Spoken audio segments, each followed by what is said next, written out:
George Harrison was an English guitarist, singer, songwriter, and music and film producer who initially achieved international fame as the lead guitarist of the Beatles, but went on to sell millions of critically acclaimed solo records.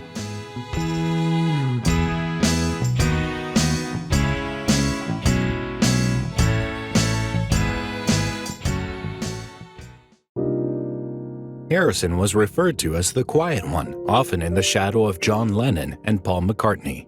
However, he later acquired the respect of critics worldwide and is now considered to be on the same level, if not surpassing, Lennon and McCartney as a songwriter, a result of creating songs such as Here Comes the Sun and While My Guitar Gently Weeps.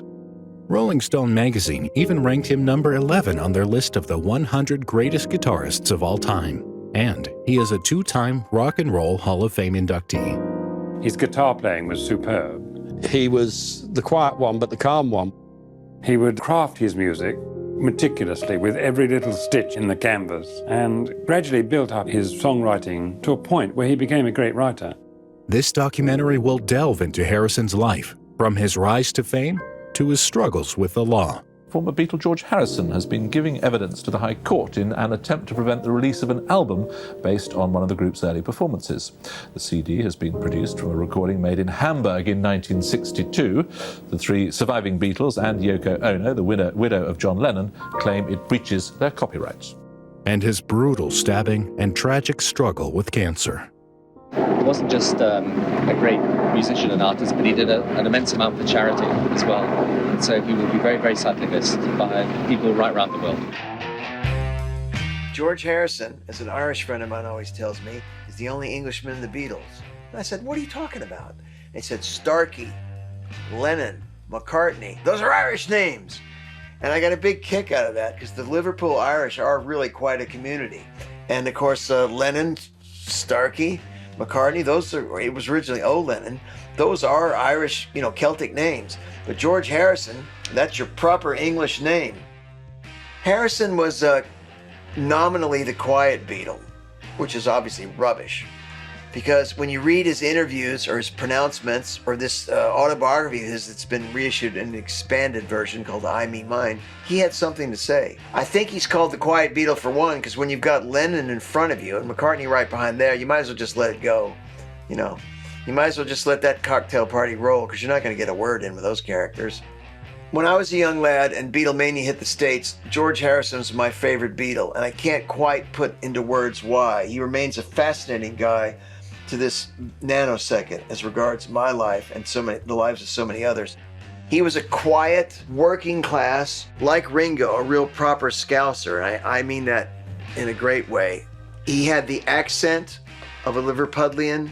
He had the mannerisms and tastes of a Liverpudlian. He entered the world and grew in the way that people from all around the world, much less Liverpool, don't get to quite grow so often in life. But if I was to encapsulate what I found George to be, and I only knew him in this between about 5 and about 20 years old, I'd have said he was a quiet sort of guy, wicked sense of humour, always in mischief, certainly in the Dovedale, in trouble for doing all sorts of things, either pulling girls' hair, which we had until about the age of 7, climbing up on the old air raid shelters, throwing paper balls around the place and passing notes in classes, I remember. He was, although being quiet, didn't suffer fools gladly, even at a very early age. And he certainly was very anti-bullying. If he saw anyone being bullied, George used to tend to step in, and there were a bunch of us that seemed to get on well together. Personal growth of a guy like George Harrison is just incredible. You look at this guy that was a happy kid. His mother, Louise, loved him to death. His father was a bus driver, I think, Harold. And good family, brothers, had a sister that moved to St. Louis before the Beatles broke. You're talking about a guy that was a quiet, but not that quiet, normal boy that later became a Beatle and a successful solo guy, later invented the rock benefit concert and the rock charitable idea and all that. And I mean, only Monterey Pop was before him. He's the guy that really got that going in terms of charity. He became a successful movie producer. And on top of all that, he became a gardener. He needed time to himself. He became a fabulous gardener towards the end of his life, a flora and fauna kind of guy. So the George Harrison story is one of enormous personal growth. I first saw George Harrison, I think must have been autumn of 1962. I'd been called by Brian Epstein to organise publicity for this band called The Beatles, and they had a record coming out on Parlophone called Love Me Do. The four of them arrived. Ringo didn't say a word. George said, hello. Paul McCartney did most of the talking until the very last interview, and John took over and nearly separated the guy's body from his head. And as I put them in a cab to go to the station so they get the train back to Liverpool, George said, thank you very much. He was always very available to people. I bumped into him in town just after he'd come back from Hamburg the first time. And George always stopped and talked to you. And he was generally interested in what people had to say. He'd have a good old natter. This particular time he said to me, he said, look, you know, the first all-nighters on at a club called the Iron Door. He said that was along with people like Jerry and the Pacemakers, Rory Storm and the Hurricanes, and sort of a whole variety of Liverpool groups at the time. Got a couple of tickets for that, went along to it, had to queue to get in the flipping thing, even though he had tickets. It was a pretty seedy backstreet place just off Dale Street. I think that's where Cilla Black started as a hat check girl. And they were half an hour late coming in. They then sort of tuned up for 3/4 of an hour, and the place was sort of, you know, getting a bit sort of restless by then. But when they went into this, they left everybody else absolutely standing. It was pure magic. Well, afterwards, I went up to see them. They went in the upper tier room, and they're having a beer, and I went up to see George just to say, you know, great show. And he came across. He got up from me, came across, and was having a natter. And then up comes John Lennon. I'd never met John Lennon in my life, and he comes across and sort of says, hey, how are you, man? You know, how are you doing? Sort of, you know, great to see you again. And started to push George out the way. And he wasn't taking any of that. They always say he was subservient. Not at all. He sort of said, he just looked at him and he said, don't be so bloody stupid, John. He said, you don't know him. He said, now piss off.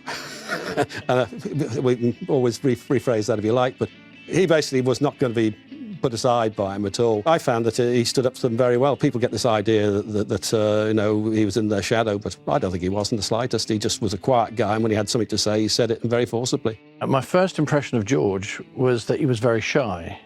But when I saw John's outbreak towards this journalist who told him that beat groups, guitar-led beat groups, British groups would never happen, I realised that he may well have been intimidated by both Paul, who'd been Mr. Smooth with all the rap, all the repartee all day, and John, who, once he lost or appeared to lose his temper, was absolutely brilliant with his oratory. Harrison attended the Liverpool Institute, where he met Paul McCartney.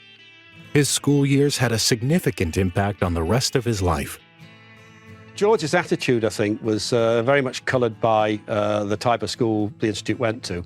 There's a guy called Ian Taylor who was in that same form with us at Dovedale, scholarship form, who remembers very well George being really chuffed to have passed the scholarship and to be going to the Institute. I mean, it was known as the best school in Liverpool, there's no doubt about it. When he got there, however, what he found was a public school, and certainly the way it was run. Very, very mixed social stratas in the school, people who attended there. But they also had one thing in common, they were all bright. The masters wore gowns, the prefects wore gowns, you wore uniform. If you didn't sort of wear your uniform, you didn't wear your school cap and you were caught, it was bend over the sort of platform.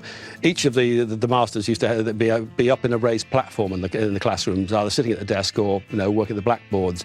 But they were raised about 3 feet above everybody. But the handiest thing, I mean, Frank Boot, when he used to sort of welly George and other people, he actually was a very caring teacher, but he used to say, obey the rules, you know what you're going to get, wellied.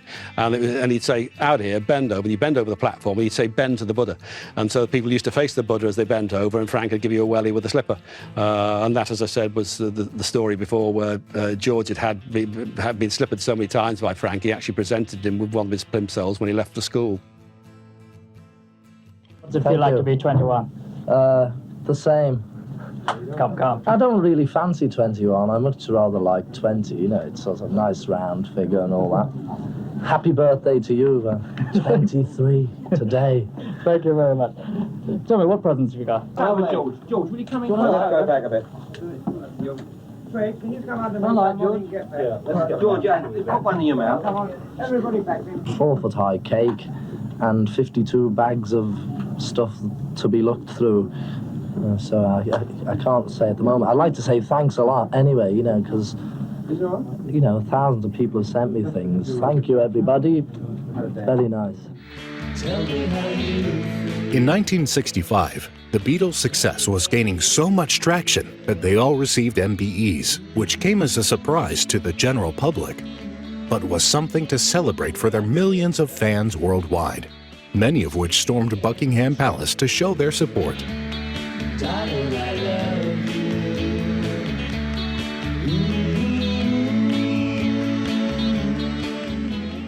Well, gentlemen, first of all, many congratulations on your MBE. The whole country seems very delighted indeed, but how do you feel about it, Paul? Delighted indeed. You know, I'm glad everyone's delighted. I love it. But I mean, is it fun for you? Or? Yeah, of course. I mean, you know, it'd be fun for you, wouldn't it? You know, if you just woke up one morning and he said, you know, it's great. Ringo, how did you first hear about it? Well, we heard about it 6 weeks ago when we got the forms to fill in. And then we knew that we were going to get it 2 days ago, officially. How did these forms come? What, straight through the post or in the fan mail or what? I don't, just in brown envelopes. They were delivered by somebody, you know, by hand. I think one of Brian's secretaries. I'll tell you. All right. I'll Well, tell how did you enjoy yours? They were sent from the Prime Minister at Downing Street to our manager's office, and they were delivered from there to Twickenham, where we were filming. And then about the day later, we just found them, and we thought we were being called up for the army. And then we opened them, and we found out we weren't. We weren't. all said that line. I know, but this is at ITV. The other, that was the other one. Why is the MBE awarded, though? I don't know. No idea. In fact, you know, I know nothing about it. It's just that we've got it, and it's nice to have, and it doesn't make you more respectable or anything, I don't think. Maybe other people think it does. Doesn't make me any more respectable. I'm still a scruff. Well, I was wondering about that. Ringo, how do you feel about going to the palace in a morning suit and all that? I don't mind, you know. It's all right when I buy one. You haven't got one? No, not yet. I've got an evening suit. That'll do. I don't think it will. Morning suit. Well, I'll just go in my pajamas then. Even from a young age, Harrison was shy and private. He rarely shared his love life with the public. However, in 1966, he married model Pattie Boyd. I got involved with a dress designer called Ozzie Clark, who in the 60s we worked with and was our hero and what have you, and he went through the drug period like so many of the musicians. And I tried to help him get back on his feet. And one day in came Pattie Boyd, who was George's wife. I mean, we all fell in love with Pattie Boyd. She was just incredible. Ozzie, fortunately, was gay, and Pattie knew that. And Ozzie did this incredible routine. He just ran his hands right over her body, right the way down, said, "Do you like this fabric?" And he just sat down, cut the cloth, stitched it all up, put it back on, and made this absolutely perfect cut on the bias dress for her. It made her look even better, and I've got to tell you, she looked fantastic. We all love Pattie Boyd. She was in and out of our lives very early on. And when she married George, it was the quote, the fairy tale glamour wedding. It was a glam wedding compared with Paul, compared with John's weddings.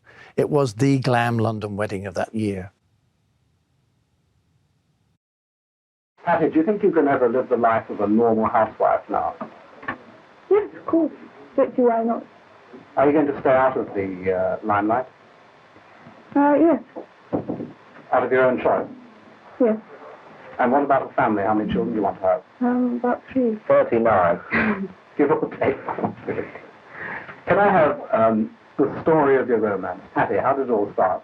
Well, we met on the set of Hard Day's Night when George and the others were filming it, and I was chosen to play part of the schoolgirl by Dick Lester and Walter Shempton. Good old Dick Lester and Walter Shempton. Yes. Well, I've not been for Ram. And take it up from there. What happened then? Well, actually, I asked Pattie out when we were making the film, and she said no, which was very embarrassing at the time, but it all worked out right in the end. And, yeah, in fact, I asked Pattie to marry me while we were making Hard Day's Night. And so, no, I thought he was joking. I thought, oh, poor boy, he doesn't really mean it. I'll pretend he hasn't said it. And it's taken you this long to convince her? No, not really. I just sort of wanted to stake my claim on her. Look into my eyes like a window. Wherever it takes me, I will know. In spite of all the days. We all love Pattie Boyd. She was fantastic.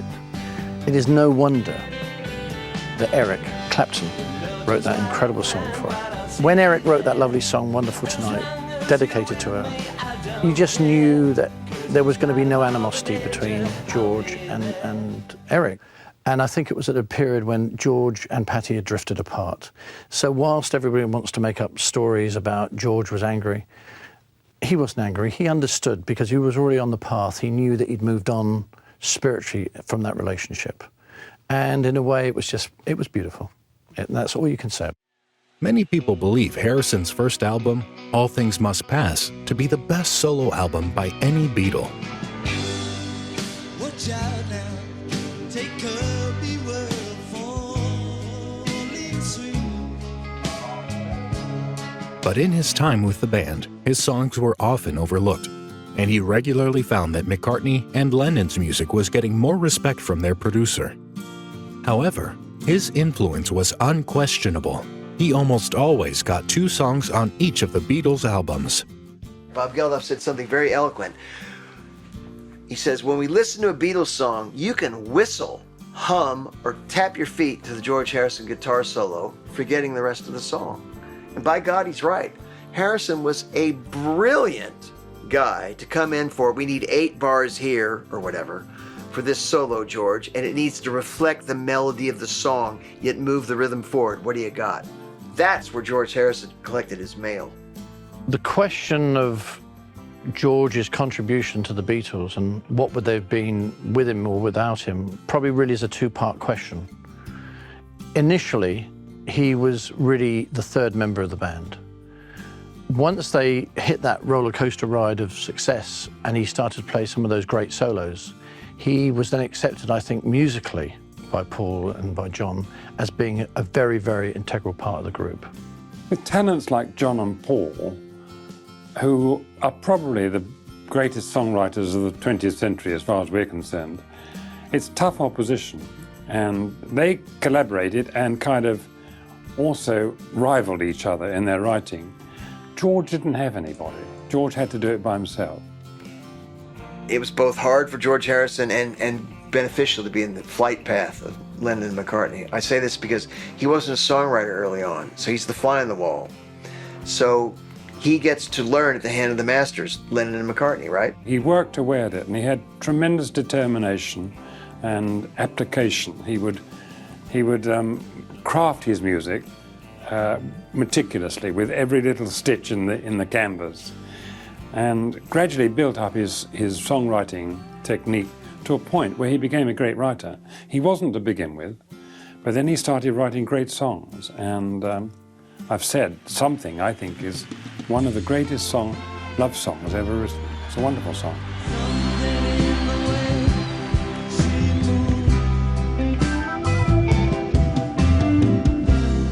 I saw Frank Sinatra sing in 79. The band started a little string section, some smooth woodwinds, and Sinatra walked to the front of the crowd and said, I'd like to send this song out to Mr. Lennon and Mr. McCartney in tribute. And he sings Something, which of course is George Harrison's song. And of course people in the audience are giggling. Something is one of the most popular songs of all time. It's up there, not far behind McCartney's Yesterday, as the most covered song of all time. It's way up there. It's in the top 10. And everybody and his brother have done a take of it. It really was John and Paul's band, and it was that magic chemistry. What George did after a couple of years of the roller coaster, he added something with his guitar solos that neither John or Paul could, well, they didn't think about them. He just added. Well, I think George realised what he was up against with both John and Paul, and also me to a certain extent, because I must confess that I would obviously concentrate on the guys who were giving me the hits. And in the beginning, George's work was kind of tolerated. Oh yes, we must have a George song in this thing.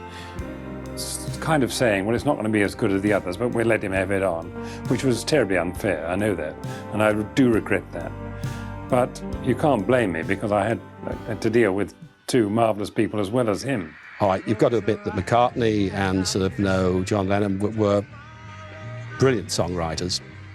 McCartney also, once he started playing bass guitar, became one of the best bass guitarists that we had in this country. He really lent his trade. They seem to be the upfront characters, but I think George Harrison kept them together. He also did, with the Beatles, he also did wonderful things like While My Guitar Gently Weeps. Just the metaphor right there. Forget the song.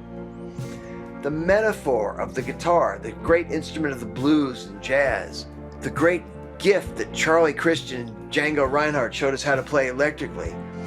The guitar weeping, it's just such a great metaphor. Harrison, I guess the three best Beatles songs are While My Guitar Gently Weeps, Something, and of course, I'm going to say this, Here Comes the Sun. Here comes the sun. Here comes the sun. Harrison's first marriage ended in divorce in 1977, but the following year, he married Olivia Arias, with whom he had one son, Donnie. Donnie was named after a small settlement in India, the country where Harrison acquired his spirituality. After several trips to India, Harrison became a very spiritual man who embraced Hinduism and Indian culture. This broadened the influences the Beatles drew upon and significantly altered Western pop music forever. There were two sides to George in his path. One was, if it's spiritual, especially the Krishna movement and all the spin-offs, he was obviously very generous with them. On the other hand, if it was to do with music or even handmade films, he would scrutinize the budget. He would argue with Dennis over costs. Obviously, when you're making movies, they spiral, slightly different to the music business. However, he obviously had a different feeling for the money he gave. He gave the people, the Krishna people, that wonderful house out in Hertfordshire. And that was publicized, and he didn't like that. How much he gave thereafter, I don't know, but I do know he carried on giving, and not just to them, but to other little groups. And he was always giving to groups that didn't come from what we would probably call established religions. He gave it to people that believed in God, not necessarily believed in the people that were meant to carry the word of God. If I was given the opportunity to pick out 4 or 5 words to describe George Harrison, the first one that would come to mind would be spiritual. Commitment would be another one. I suppose in a way, if there was a one word to say, a developing guitarist would be another one. And in his own public persona, he was probably quite shy. George Harrison very early on took up a spiritual path. Unfortunately for George, he was laughed at and derided by certain sections of the public because they couldn't quite accept that George could be involved with Hare Krishna, the movement, these kids walking up and down high streets, banging a tambourine, singing Krishna, Hare Krishna. But what George discovered, which most of us discover in the end, that there's only one God. And that all these so-called avatars or holy men may or may not have existed. And what these other religions, which are called esoteric religions, teach you is that it's more likely than not they didn't exist.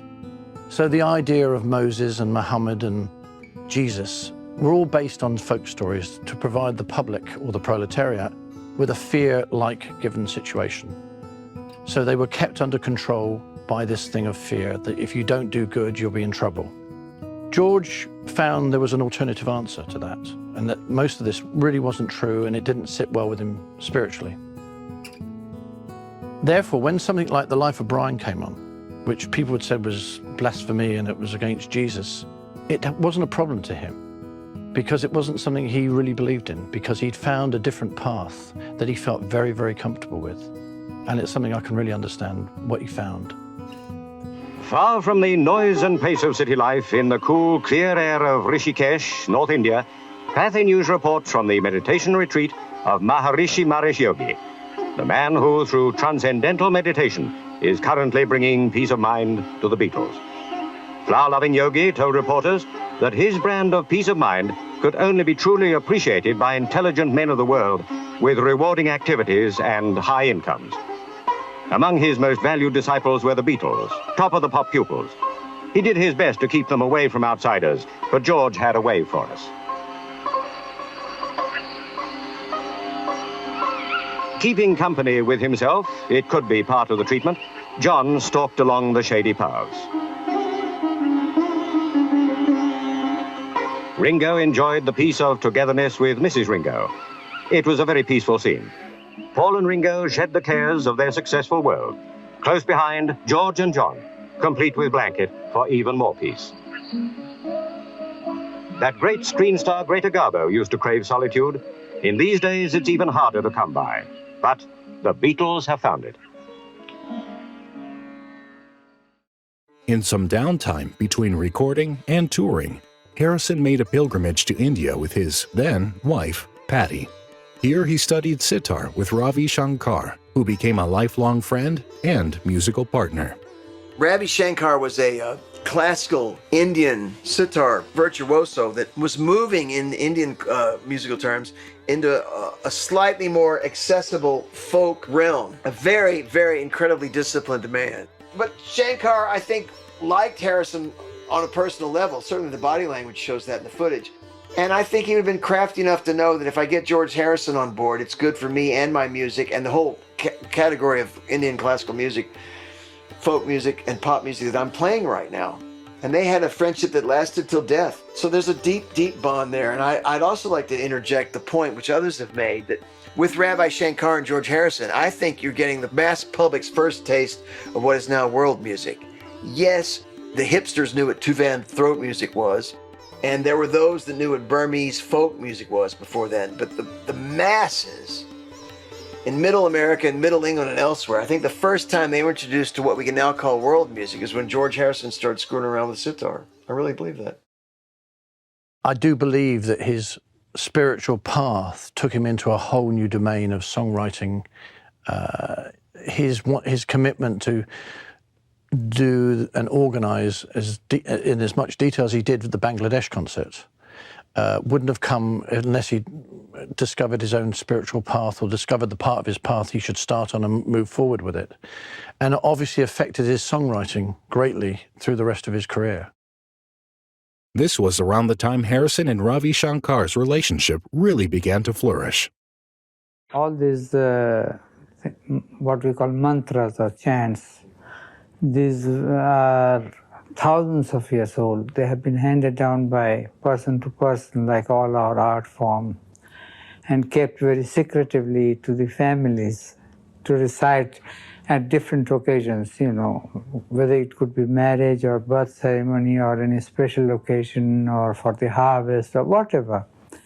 And these are mostly saying for well-being, peace, good health, physical as well as mental as well as spiritual. So I chose this particular mantras and shlokas, as we call them, and they are all pertaining to this mode of leading to peace. It was just a great excuse to be able to surround myself with these great musicians and the great words that are being said in this Sanskrit, because it was quite a blessing, really. And so it is a spiritual experience, but it's all down to the individual, you know, what you can manifest within yourself as to the value of anything. Really, the whole of life should be a spiritual experience because we are spirits who are just encased in bodies. People forget that and think they're just this body, but we're actually spirits in bodies. I felt like it was my duty almost to bring it to the West and make them understand the greatness of our music. And that's how I started in 1956, 10 years before I met George, and I was already performing all over Europe. But it was more or less like a classical musician, you know, big halls, 2,000 seats, 2,500 seats. But it was something else when George and we got connected in '66. It was like wildfire, you know.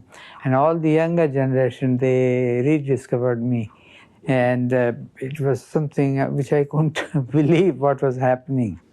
Well, it's such a beautiful record. It's something which, you know, I was proud to be able to contribute a little bit towards. And like with anything in this world, there's so much there's so much material, you know, whether it be books, films, records, whatever. And in order to get it across to the public that there is something there that, you know, we'd like them to hear, you know, it's the only way of doing it is to come out and go on and do some interviews. But I think it's a worthy thing. It's, you know, it goes beyond the profit motive of the record companies or us as individuals. It's something which I think has a value, and I think a lot of people can benefit by having this kind of music in their lives as a help, as a balance towards, you know, a more peaceful daily life. Or he's like son to me, same thing. Sometimes I feel like his dad as well, though. He can be kind of... Well, you see, with my past, with the Beatles and stuff, we were thrust heavily into the music business, whereas Ravi was, you know, doing his performances in the classical context. And so, in some respects, I've been able to try to help him or protect him from a vicious world, you know, in terms of, you know, contracts or different things like that. And in that respect, I feel almost like, you know, I have a kind of guardian type of attitude towards him. But most of the time, I just feel like friends. And, you know, I just feel like kids, really. It's just our bodies that are old. Inside, we're like 6 years old. Well, George was a very spiritual person, and I think he was brought up in the first instance as a Catholic. I'm not sure about that. I think he was. But certainly he took to Indian religion and assimilated it and became a great devotee and a great believer. He really firmly believed that the soul was the most important thing of all. And he often said, you know, what are we here for? We've got to find out. We've got to find ourselves. And he believed very firmly in goodness and love and tried always to give that to other people. This was the ironic thing when he was attacked, because it came as a terrible shock to him. He couldn't imagine anyone being evil enough to want to kill him. But it did happen, and he couldn't understand that. On the 30th of December, 1999, Harrison and his wife were attacked at their mansion. A lifelong fan of Harrison's broke in and confronted him with a kitchen knife, causing over 40 stab wounds, puncturing a lung, and causing several head injuries. George Harrison's house has a fence around the periphery, and there is a multiplicity of signs in different languages that basically say private property.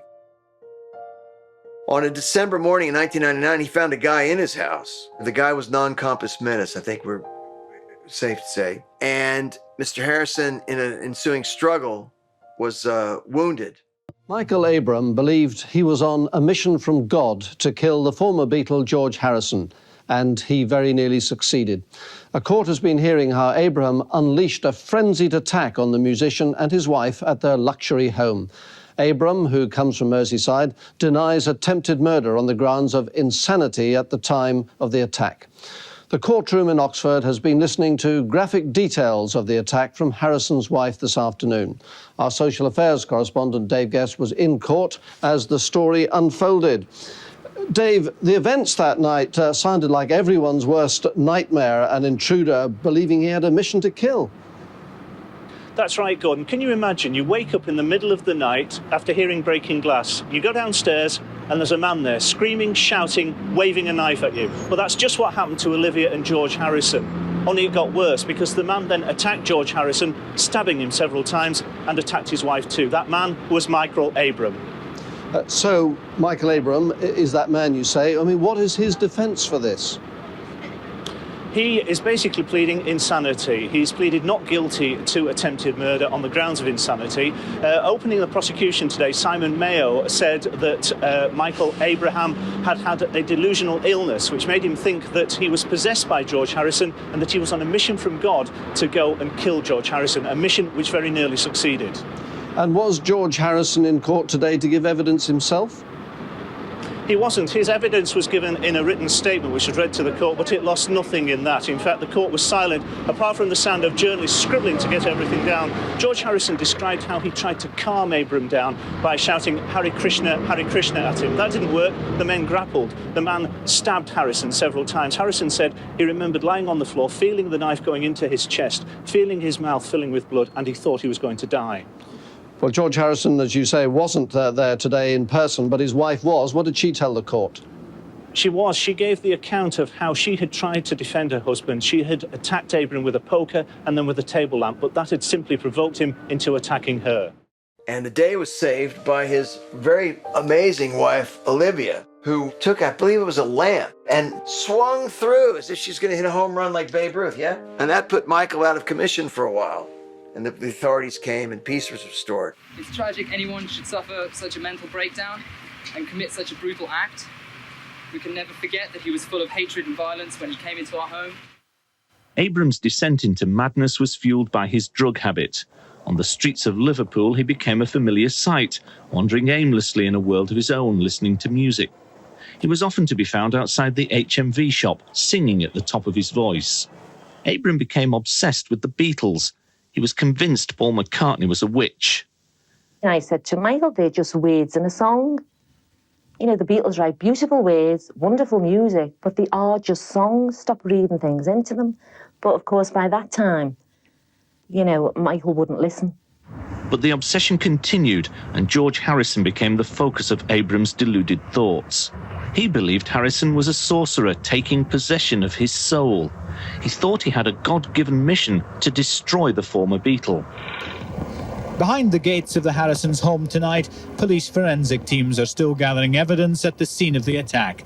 The house sits in 30 acres of garden on a hill overlooking Henley-on-Thames. Police say the intruder broke in through a kitchen window.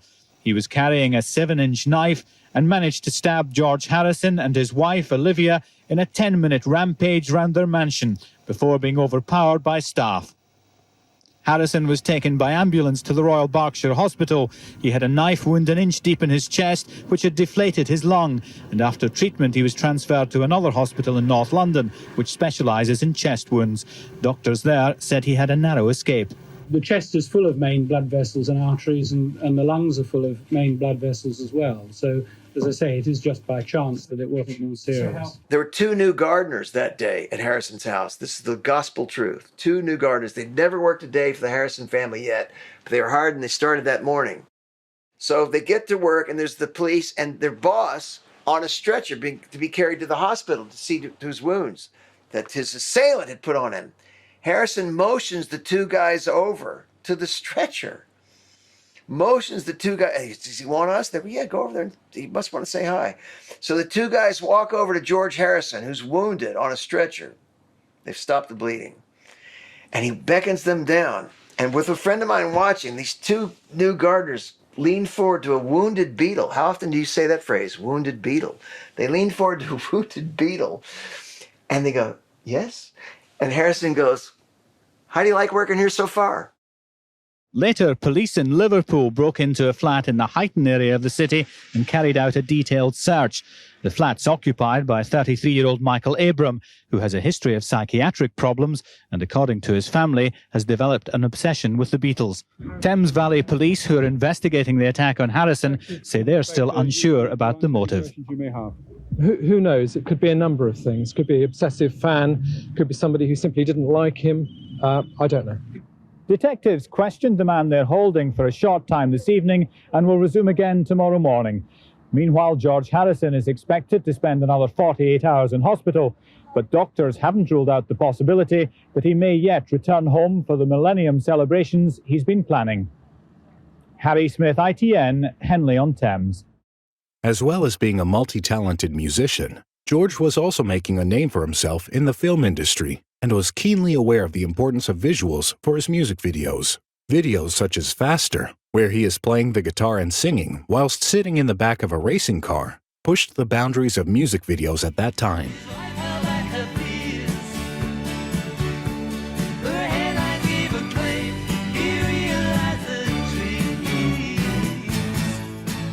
Furthermore, his video for Crackerbox showed his well-known humorous side, as it depicts him in a pram being pushed along by an older lady with a broad smile on his face. I was so young when I was born. My eyes could not yet see. And by the time... Well, it's funny about George Harrison because his music videos are kind of underrated. And here's a guy that did handmade films. And this is not an inexperienced guy when it comes to cinema. When you just look at the two Dick Lester films, they're terrific. Terrific stuff. Who's that little old man? What little old man? That little old man. Oh, that one, that's my grandfather. Your grandfather? Yeah, that's not your grandfather. And then his experience with handmade films. This is a guy that knew cinema. I don't know if he ever picked up the camera in his life, but I like a lot of his videos. Crackerbox Palace and Your Song. There's a Lewis Carroll absurdity to them. They could be almost considered over the top in a way. And then in a video like Got My Mind Set on You, where obviously I imagine, stunt double of George jumps out of the chair and starts dancing.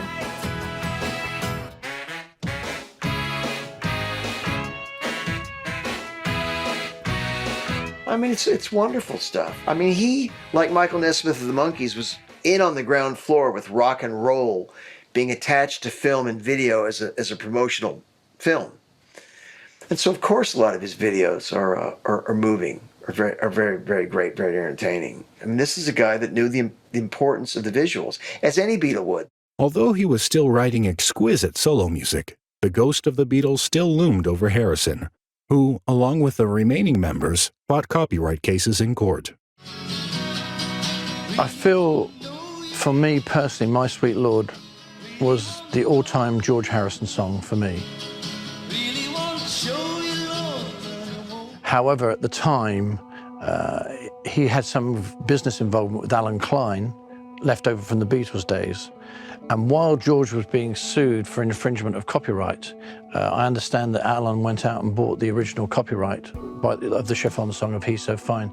So Alan really ended up with both controlling and or administering George's version of My Sweet Lord and the chiffon's He's So Fine. Former Beatle George Harrison has been giving evidence to the High Court in an attempt to prevent the release of an album based on one of the group's early performances.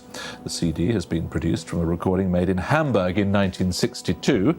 The three surviving Beatles and Yoko Ono, the widow of John Lennon, claim it breaches their copyrights. Once a member of the most famous group in the world, George Harrison now leads a secluded life. And his irritation showed as he arrived to defend the Beatles' name and to try to prevent the sale of the bootleg CD. People had differing ideas of what had happened or what might have happened 30 years ago. The former Beatle gave a fascinating insight into life in Hamburg in those early days. He described it as a lot of teenagers getting drunk and playing rock and roll, and a lot of crazy Germans jumping around. It was a wild thing, he said. He went on, "One of the problems with the Beatles is the phrase well documented. Self-proclaimed experts, he said, tried to tell what they knew and ended up telling more than they knew. The case is expected to last until the end of the week." In 1997, Harrison was diagnosed with throat cancer and treated with radiotherapy. However, after several years of battling cancer, it eventually spread to his brain, and on the 12th of November, 2001, Harrison died at a friend's house in California, age 58. I remember I was driving up the A1 and there was a sign on one of those sandwich boards outside a newsagent that said Beatle George died. The cancer had gotten him. He was a lifelong smoker. When you get cancer in one place, it doesn't stay there. And as it starts to mobilize and force and move throughout the body to different organs and different parts of the body, at some point there's a tipping point. It's a losing battle. And I believe Mr. Harrison had it was in the brain by that point, but it doesn't much matter. He was gone too soon to a disease that we will one day conquer. Look into my eyes like a window. Wherever it takes me, I will know. In spite of all the danger, I will go. You know just what I'll find, what I'll see there. As long as you're with me, I don't care. 'Cause in spite of all the danger, I'll be there. You're the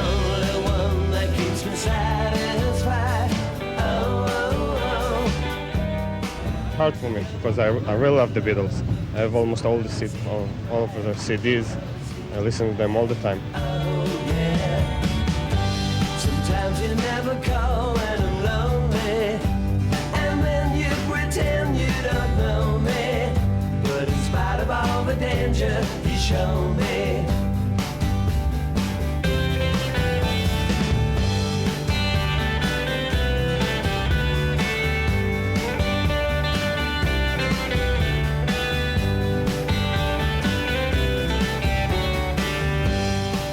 I was born in '57, so I grew up with the Beatles.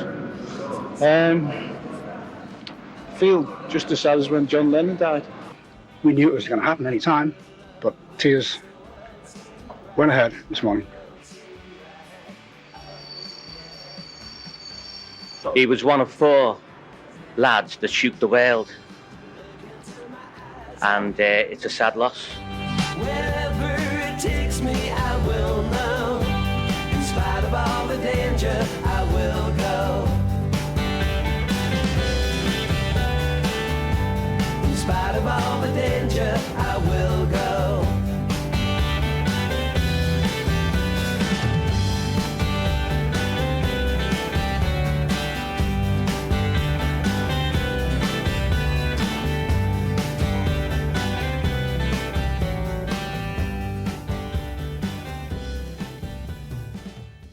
Well, I never had the privilege of meeting George Harrison, but for the generation of 30 of myself, we grew up with the Beatles. You know, their music and the band, the personalities of the band were the background to our lives. And I think people will be very sad at his death. And I think it's worth pointing out that he wasn't just a great musician and artist, but he did an immense amount for charity as well. And so he will be very, very sadly missed by people right around the world. It's been an awful shock today because, I mean, we've known it's been coming for a long while, but it still doesn't prepare you for the day when it actually happens. George is a wonderful man and a fine musician, but most importantly, I think he was a very loving person, full of humour, and I don't think he really wanted to be a famous person. I think he wanted to do his own stuff by himself. And fortunately, he had, in Olivia and Danny, he had a wonderful family. And my thoughts are with them right now because they've looked after him. Olivia saved his life when he was attacked in Henley, there's no doubt about that. And since he contracted cancer, she's borne wonderfully and borne him up and given him courage through his time. And so has Danny. Danny's been a wonderful son. So they're great people, and my heart goes out to them. It's great when I look back and think about a guy like George Harrison, because someone like myself, look at this stupid haircut. I'm 61 years old. Come on. I think if I spent too much time with rock and roll and with things like the Beatles in my life, and when I look back now that I'm almost 62 and I listen to Beatle lyrics and think about what they said and stood for, it wasn't a waste of time.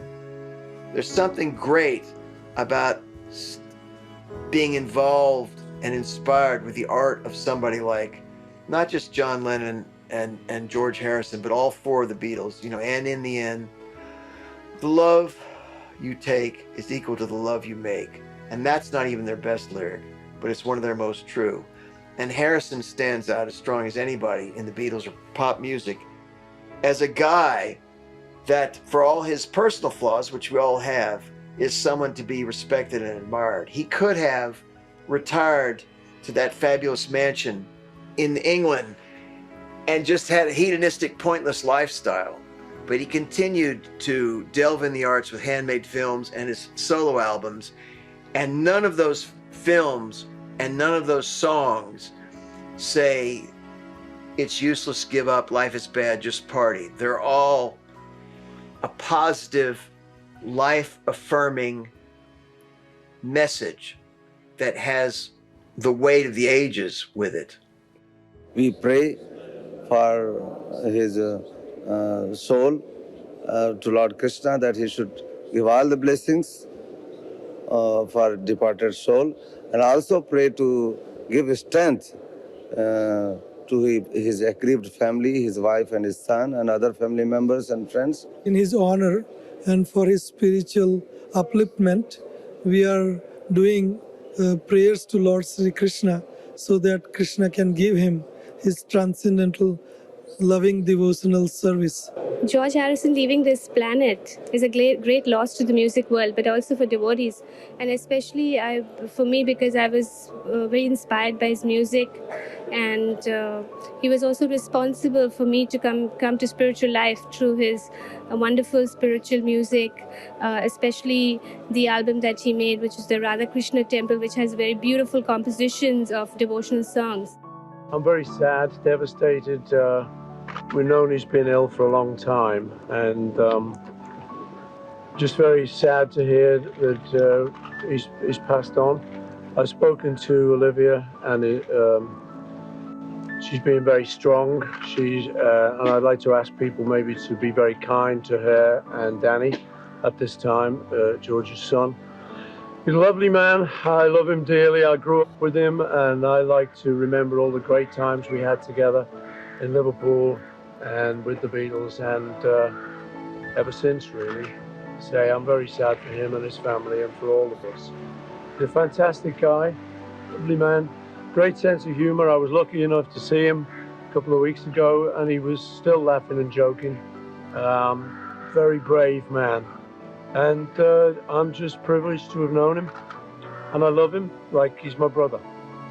It's a very sad day for me and for a lot of other people, but I think he would have wanted us, to get on and be loving and remember him as the great man he was. It's sad, it's a sad day, but I hope people remember his tunes, along as his membership of the greatest band that's ever been. I mean, they have to be classed as that, and they were. But he was a fine, fine talent on his own. Damn good musician, nice fella, and my sympathy to his wife and family. He's died too young. George, I think his music will live on forever, and his personality. He's a very strong, loving man, but he didn't suffer fools gladly, as anyone who knew him will know. And he's a great man. I think he'll be remembered as a great man in his own right. If George was still alive today, he would probably want to have one more great peak musically.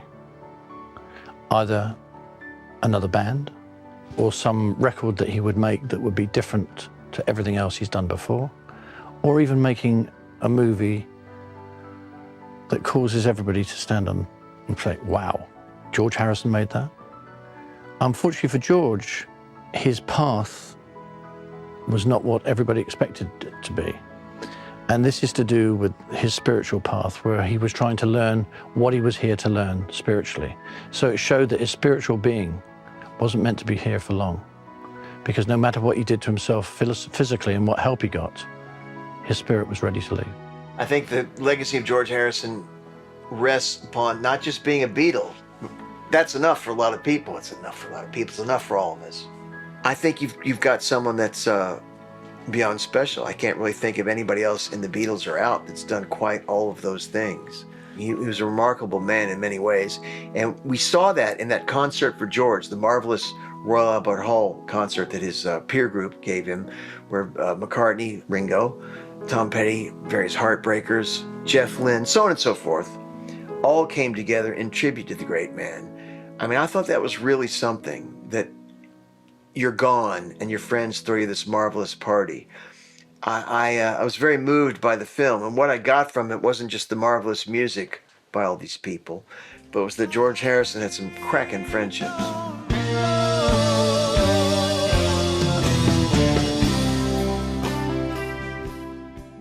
Harrison was one of the most famous men in the world, but hated the limelight.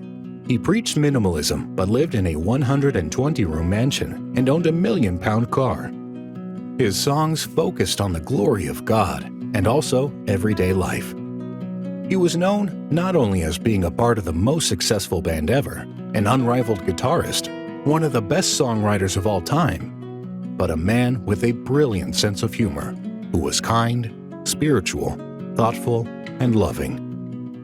His death was a tragedy for the world, but his life was a gift to us all.